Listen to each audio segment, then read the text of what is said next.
To minimize the total elapsed time required to complete the following jobs on two machines M1 and M2. So in this problem you have two machines M1, M2. The 5 jobs are A, B, C, D, E. These are the processing time. 5, 1, 9, 3, 10, 2, 6, 7, 8, 4. Step 1 is what you have to do is from the processing time you have to find the least processing time. Okay, you have to find the least processing time. Out of these processing time, the least processing time is 1.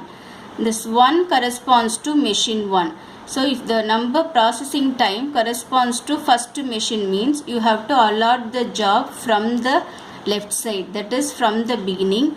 So for the processing time 1, the job is B. So you have to allot B from the beginning. Then in step 2, you have to copy the same job B. Step 2, and then this you have taken, so you mark this. Out of the remaining values 5, 9, 3, 10, 2, 7, 8, 4, again you have to find the least value. So the least value is 2. So this number processing time 2 corresponds to machine 2. So if the processing time corresponds to machine 2 means from the end, that is from the right side, you have to allot the job. For the processing time 2, the job is A. So you have to allot A from the end. Then in step 3, again you copy the same values B, A. Now this 2 you have taken. So you mark this. Out of the values 9, 3, 10, 7, 8, 4, again you have to find the least value. The least is 3. So the 3 corresponds to first machine M1. So from the left side, that is from the beginning, you have to allot the job. For 3, the job is D. So here you have to put D. So after finding, you mark this. Then in step 4, you copy the same values B, D, A. From the remaining values 9, 10, 7, 4, again you have to find the least value, which is 4. This 4 corresponds to machine 2. So if it corresponds to machine 2 means from the end, that is from the right side or from the end, you have to allot the job E. So you are allotting E from the end. So this also you have taken. Now you copy the same values in step 5, B, D, E, A. Now everything A job, B job, D job, E job is allotted. The remaining job is C. So C you can put here.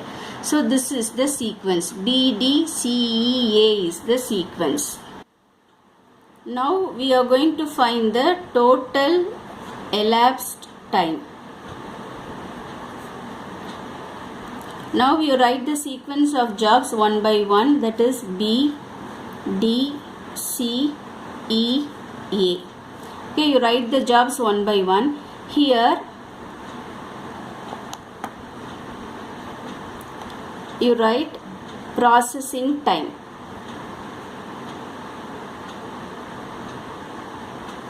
Okay, so processing time M1 and processing time M2. So for the job B, the processing time of M1 is 1. You write 1 here. For job D, the processing time is 3. For job C, the processing time is 9. For job E, the processing time is 10. For job A, the processing time is 5. Okay, now you write only the corresponding first job. In all the problems, the in time or time in is 0. For all the problems, you have to put 0. With 0, you add the corresponding processing time of job B, which is 1. So 0 plus 1 is 1. The same one you copy here for the next job. With 1, you add the corresponding processing time 3. 1 plus 3 is 4. 4 again you write here. With 4 you add 9. 4 plus 9 is 13. 13 you write here. With 13 you add 10. 13 plus 10 is 23. 23 you copy here. With 23 you add 5. So 23 plus 5 is 28. Now the calculation of machine 1 is over. After the calculation of machine 1, you wrote the processing time of machine 1. Using pencil you strike the values, then only you won't make any mistake. Now you are going to consider M2, that is the machine 2.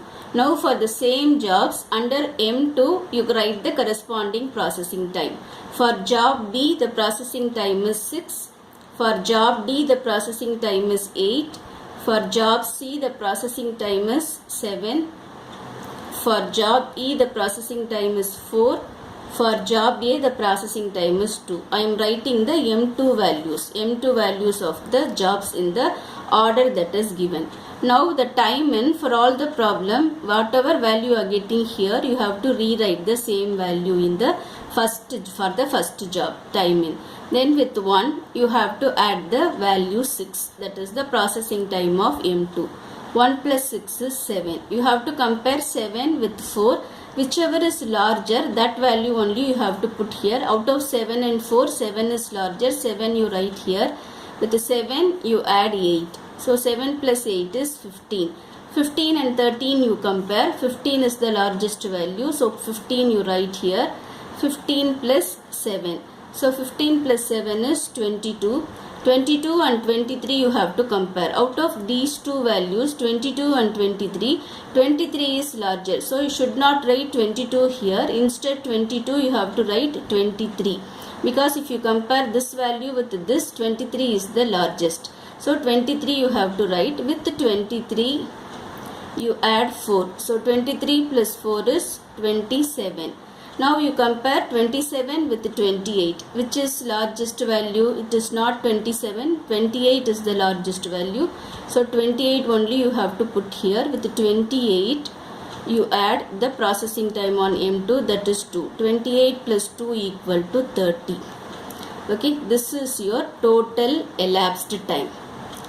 Total elapsed time 30 hours. 30 hours is the total elapsed time.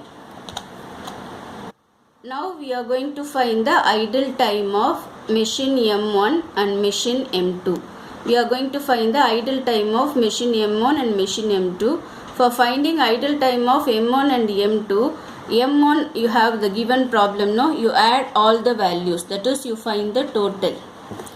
So 5 plus 1 6, 6 plus 9 15, 15 plus 3 18, 18 plus 10 is 28. Okay. For M2, 2 plus 6, 8, 8 plus 7, 15, 15 plus 8, 23, 23 plus 4, 27. Now M1, the total for idle time of finding M1 idle time, you have to, from the total elapsed time 30 hours, you have to subtract M1 total time, that is 30 minus 28 equal to 2. For M2 again from 30 you have to subtract the total time of M2, that is 30 minus 27 equal to 3. So 2 hours, 3 hours. That's all.